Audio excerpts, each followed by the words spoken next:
Allahu Akbar, Allahu Akbar,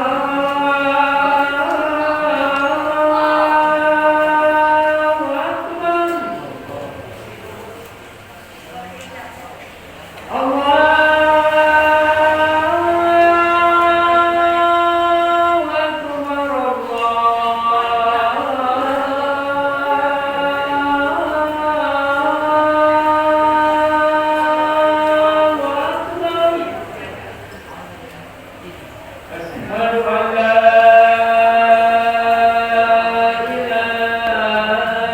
illallah.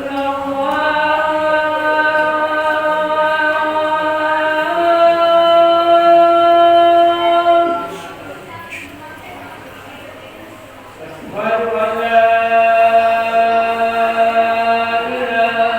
ilaha illallah.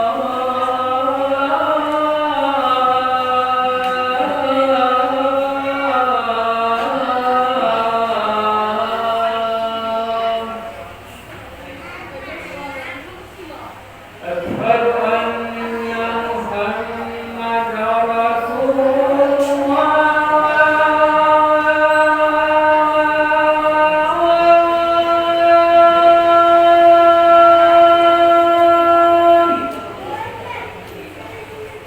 أشهد أن محمدا رسول الله.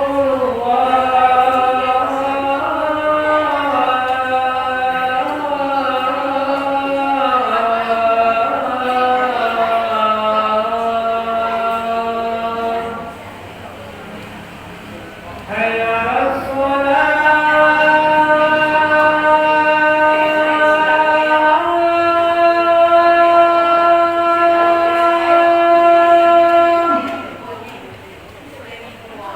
حي على الصلاة.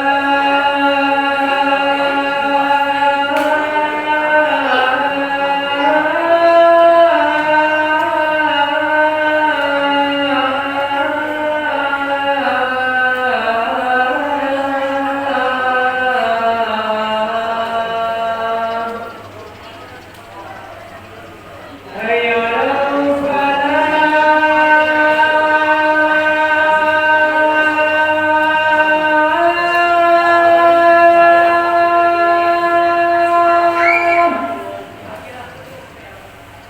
حي على الفلاح.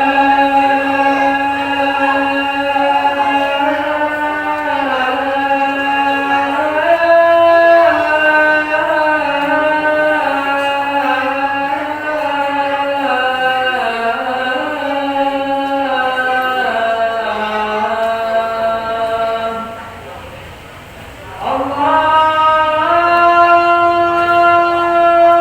Akbar, Allahu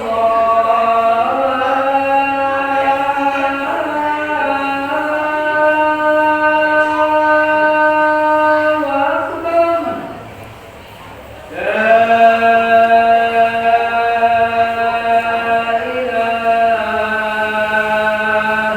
illallah.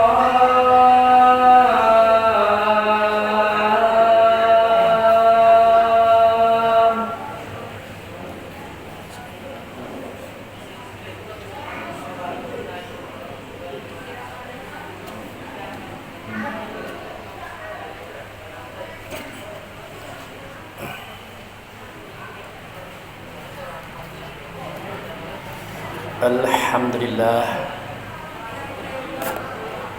Alhamdulillahillazi arsala rasulahu bil huda wa dinil haq liyuzhirahu 'alad dini kullihi walau karihal musyrikun. Asyhadu an la ilaha illallah wa asyhadu anna Muhammadan abduhu wa rasuluh la nabiyya ba'dah. Innallaha wa malaikatahu yusholluna 'alan nabi ya ayyuhallazina amanu shallu 'alaihi wa sallimu taslima.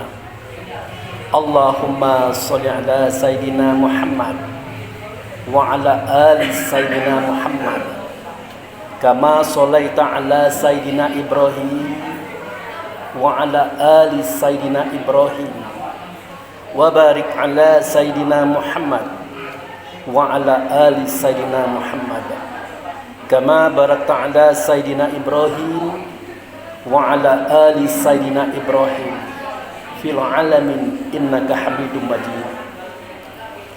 Ya ayyuhal hadirun ittaqullah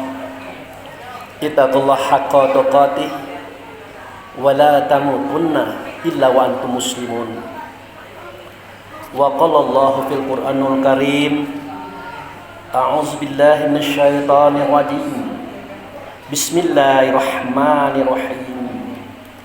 Inna aradnal amanata 'alal samawati wal ardi wal jibali fa abaina ayyahmiluha wa syaqaqna minha wa hamalaha lil insani innahu kana zalamu wa jahil.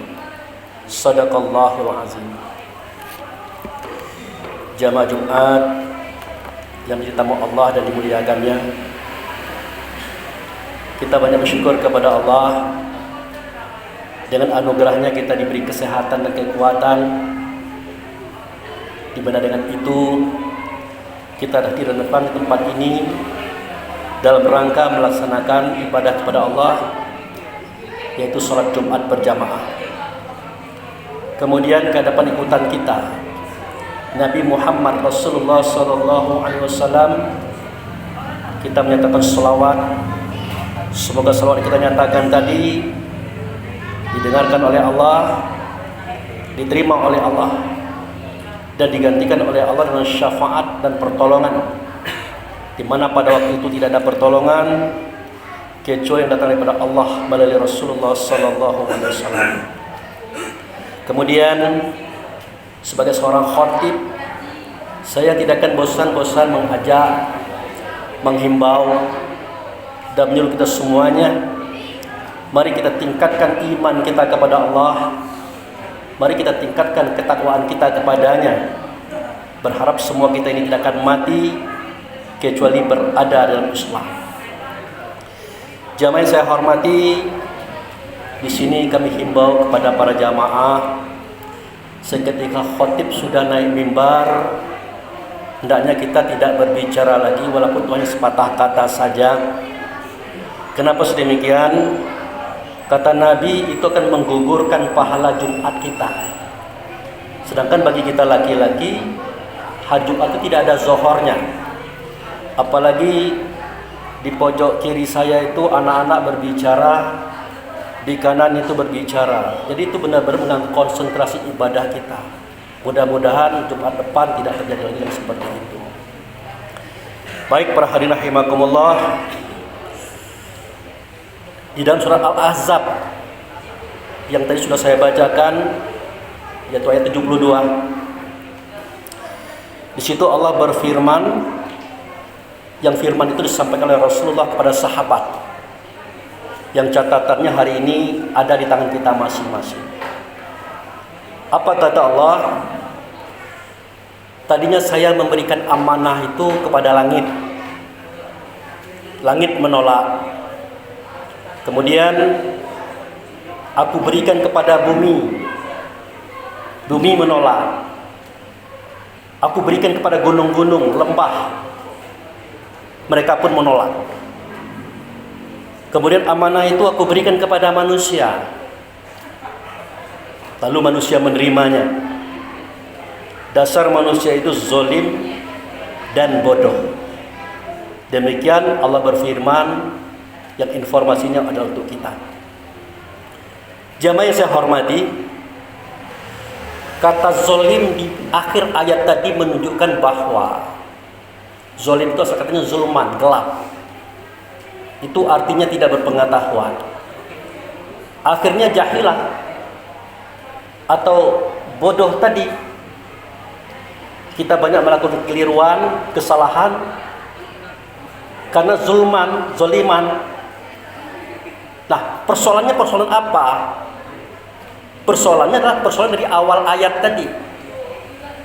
Kita tidak mau mencari, mengkaji apa paham dan makna ayat itu. Rupanya di balik semua itu ada kisah yang sangat luar biasa, yang mungkin kita lupa, bukan tidak tahu, kita lupa. Jadi seketika Allah menawarkan amanah kepada langit dan bumi serta gunung, termasuk isi gunung yang di atas gunung, hewan, tumbuh-tumbuhan, biji-bijian, semuanya itu. Semuanya menolak. Seketika diberikan kepada manusia, manusia terima. Waktu itu Adam. Nah, dibukalah oleh Allah isi amanah itu. Ternyata isinya adalah pengabdian. Menyuarakan suara Allah, mengatakan kata Allah, memperbuat perbuatan Allah di alam semesta. Artinya tidak nyata keberadaan Allah, ingat, tidak nyata keberadaan Allah, mereka nyata pada kita manusia ini. Makanya kita dikehendaki kalau ngomong tidak boleh yang salah, tidak boleh yang keliru, karena sifatnya menyatakan, menyuarakan kata Allah tadi. Nah, setelah tahu hal seperti itu, langit dan bumi beserta isinya minta lagi. Ya Allah, amanah itu kembalikan kepada kami, karena kami yang pertama kali Kau tawarkan itu. Dalam hal ini termasuk hewan, buah-buahan, biji-bijian, semuanya meminta kembali. Kata Allah, tidak bisa, karena barang ini sudah ditawarkan kepada kalian, kalian menolak. Nah, sekarang apa boleh buat? Amanah itu tidak akan mungkin saya berikan kepada kalian. Konsekuensinya itu. Nah, karena langit dan bumi beserta isinya menuntut betul agar semua amanah tadi dikembalikan kepada mereka, maka Allah ambil suatu kesimpulan. Oke, baik, tapi dengan cara kamu mengabdi kepada manusia. Artinya langit menjadi atap bagi manusia, bumi jadi bahan pijakan. Disitulah manusia mengotori, memijaki, dan macam-macam. Air diminum, hewan dipotong, sayur-sayuran, buah-buahan dimakan. Nah, kemudian badan tubuh manusia nanti akan digunakan untuk mengabdi kepada Aku, kata Allah. Baik itu syahadata ini, sholat, puasa, zakat, dan kebaikan yang lain-lainnya. Apakah kalian mau? Maka bertanyalah mereka, apakah dengan itu kami sampai kepada Engkau, wahai Allah? Kata Allah, sampai. Selama mereka menikmati, menyantap kalian itu untuk datang kepada Aku, untuk beribadah kepada Aku. Maka mereka bertanya, khususnya hewan, sayur-sayuran, biji-bijian, bertanya dia, apa tandanya ya Allah kalau mereka itu menyantap kami untuk jalan Engkau, untuk mendekatkan Engkau kepada Engkau? Apa tandanya? Dijawab oleh Allah, mereka memanfaatkan kalian dimulai dengan membaca Bismillahirrahmanirrahim. Maka senanglah hati langit, hati bumi, hati hewan semuanya. Berarti ada peluang untuk dekat kepada Allah, kembali kepada Allah dengan bentuk pengabdian seperti ini. Jadi jelas, kalau pengabdian kita hanya membaca syahadataini, sholat, puasa, zakat, haji, dan kebaikan yang lain. Kalau yang lain itu tidak begitu pengabdiannya kepada Allah. Dia menyerahkan jiwa dan raganya kontan, dipotong, disembelih, digulai, direndam, dimakan. Begitu juga buah-buahan dipotong, diiris, dimakan. Sayur juga begitu. Air juga begitu, termasuk air mandi kita. Makanya terhadap alam semesta kita punya akhlak, punya etika, diajarkan oleh Allah dan Rasul. Nah, tujuan saya menyampaikan ini khusus bagi kita yang nanti akan jadi algojo atau penyembelih hewan. Jangan sampai kita tidak paham bahwa hewan yang disembelih itu pada hakikatnya bukan begitu-begitu saja. Ada paham dan makna di balik semua itu. Ya bagaimana mungkin kita sama-sama makhluk dengan dia, tiba-tiba kita enak-enak saja motong dia, mencencang dia, memakan dia, merendang dia, pokoknya bebas. Di mana letak keadilan Allah? Nah, itulah sejarahnya. Mereka menyerahkan dirinya kepada kita, siap disembelih, dipotong, dicencang, digulai, direndang, untuk agar mereka bisa membangun batang tubuh kita. Dengan itu dia ikut beribadah bersama kita. Itu intinya. Makanya jamaah yang saya hormati, seperti yang dikatakan oleh Pak Haji bin Har tadi, tidak lama lagi kita akan menghadapi Hari Raya Haji. tentu akan diikuti penyembelihan hewan kurban. Maka pasanglah akhlak. Pandanglah sapi itu, kerbau itu, kambing itu sebagai saudara, sama-sama makhluk, sama-sama yang datang daripada Allah. Perlakukan dengan baik dan sopan. Gunakan akal fikir kita untuk penyembelihan itu bagaimana supaya dia tidak sakit. Mulai daripada merebahkan. Ini merebahkan ini kadang-kadang sedih kita melihatnya. Seperti merebahkan maling, ditendang, diseret, dibanting tanpa kita tahu apa yang mereka rasakan pada saat itu. Kadang-kadang kita lihat sapi itu hilang titik hitam di matanya, tinggal putih saking takutnya.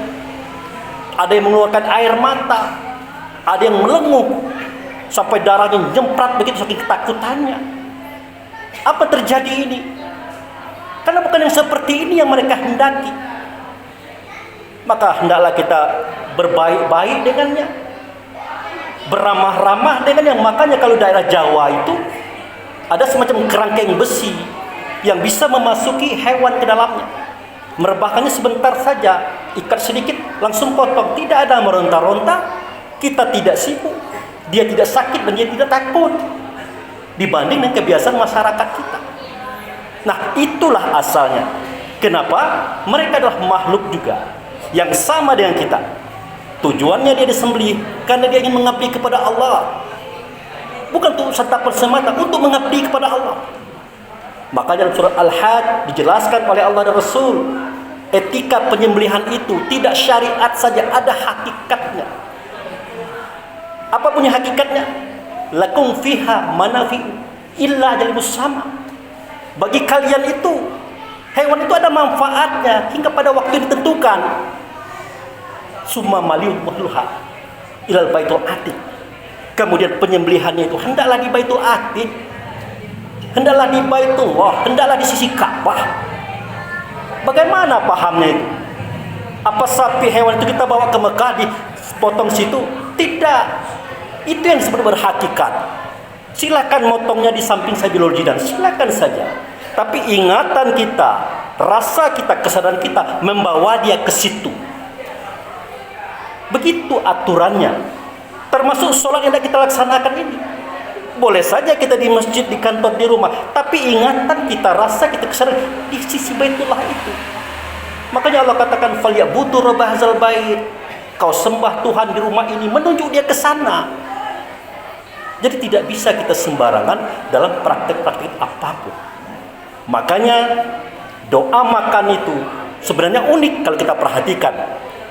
Allahumma barik lana fima razaqtana wa qina azabannar. Ya Allah, berkati makanan kami ini. Inilah rezeki Engkau kepada kami. Hindarkan kami dari azab neraka gara-gara makanan ini. Apa masalahnya? An-naru itu artinya api, api itu artinya panas, panas itu pedih, pedih itu adalah menyakitkan. Artinya, jangan sampai makanan tadi, hewan tadi menyumpah kepada kita.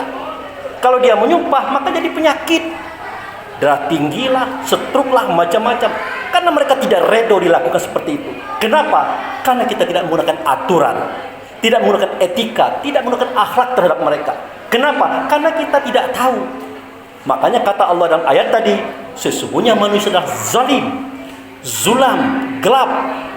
Ujung-ujungnya sesungguhnya manusia telah bodoh. Kenapa? Karena kita tidak mau menggali dan mengkaji bahwa kehidupan ini ada aturannya. Barakallahu li wa lakum fil Qur'anil azim wa syahidil mu'minina wal mu'minat wastaghfiruhu innahu huwal ghafurur rahim.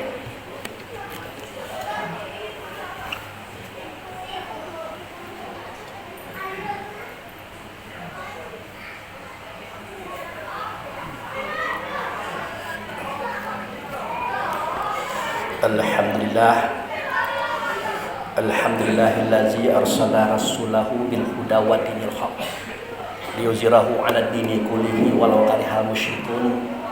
Asyhadu an la ilaha illallah wa asyhadu anna Muhammadar Rasulullah. Allahumma shalli ala sayyidina Muhammad wa ala ali sayyidina Muhammad. Amma ba'du. Jamaah yang saya hormati, pada khutbah yang kedua ini saya simpulkan apa yang saya sampaikan tadi. Sesungguhnya Allah telah menyerahkan amanah pada langit dan bumi beserta isi-isinya. Kemudian amanah itu ditolak oleh mereka. Akhirnya mereka pengen lagi Allah berikan amanah itu dalam bentuk kenikmatan kita. Oleh karena itu, apa yang ada di bumi ini, di permukaannya, nikmatilah kata Allah dengan aturan yang tetap dan hargai, hormati dengan etika dan akhlak. Jangan tidak seperti itu. Nah, ceritanya saya sampaikan tadi. Mudah-mudahan penyembelihan hewan besok bertata krama, beretika, berakhlak. Ingat, mereka siap disembelih bukan karena mereka terbuang, tapi karena mereka ingin mendekatkan dirinya kepada Allah melalui santapan kita makan. Mudah-mudahan dengan itu kita sehat walafiat. Mari kita berdoa. Na'udzubillahi minasyaitonirrajim. Bismillahirrahmanirrahim. Ya Allah, ya Rahman, ya Rahim, ya Malikal Qudusus Salam, ya la ilaha illa anta. Allahumma ya Allah, bihaza zuhri hadarna fatrotika, aina hadarna fatrotika bizambina katsira, fazalika faghfir lana ala zunubana, faghfir lana ala zunubana, faghfir lana ala zunubana.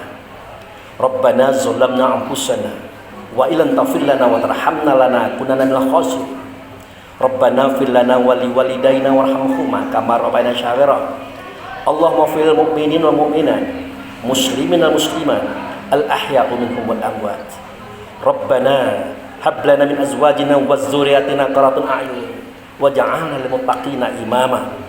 Allahumma ya Allah, na'udzubika bi kalimatika tammati minal bala'i dunya balil akhirah, azabi dunya zabil akhirah, fitnati dunya fitnatil akhirah, ala nafsina wal ahlina wal ikhwanuna wal a'maluna wal maluna, la hawla wala quwwata illa billahi alil azim.